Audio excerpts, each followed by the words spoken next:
এক দুই তিন চার পাঁচ ছয় সাত আট, আটটা লাউ,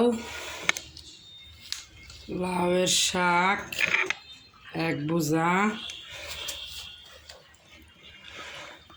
খিরে, কচু শাক,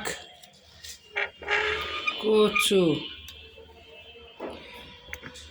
আধা ঘন্টার জন্যে বাপের বাড়ি গেছিলাম। এর মধ্যে মায়ে এত কিছু মায় বাপে যত্ন করে আধা ঘন্টার মধ্যে তুলে দিল। সাথে অবশ্য বড় ভাই বউ হেল্প করছে। আমি এই 3টা করলা তুলছি।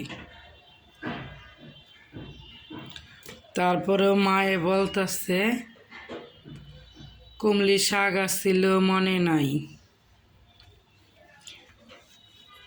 মধুসলঙের পাতা ছিল মনে নাই, একটু মনে করে নিয়ে যাইতে পারলা না। আমি অবশ্য এসব পছন্দ করি। মধুসলঙের পাতা এটা ভর্তা করলে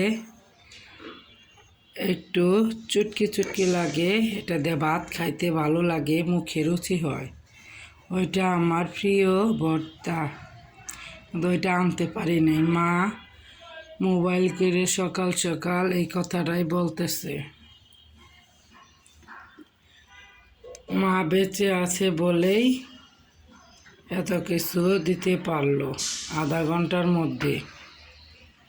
মার শরীরটা ভালো না, ডায়াবেটিস, পায়ে ব্যথা, হাঁটতে পারে না। বাবার শরীরটাও বেশি ভালো না, ডায়াবেটিস। তারপরে তাড়াহুড়া করে আধা ঘন্টার মধ্যে এইসব জোগাইয়ে দিল।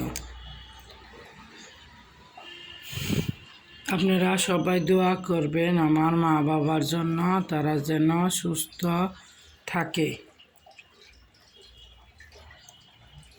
আমার ভাই বউ সাথে হেল্প করলো, বড় ভাই বউ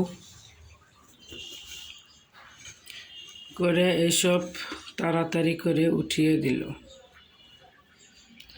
একদিনের জন্য দেশে গেছিলাম।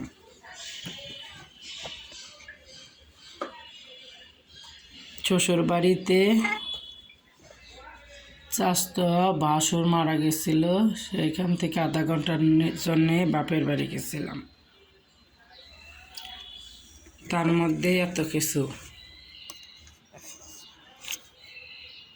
আল্লাহ হাফেজ, সবাই ভালো থাকবেন।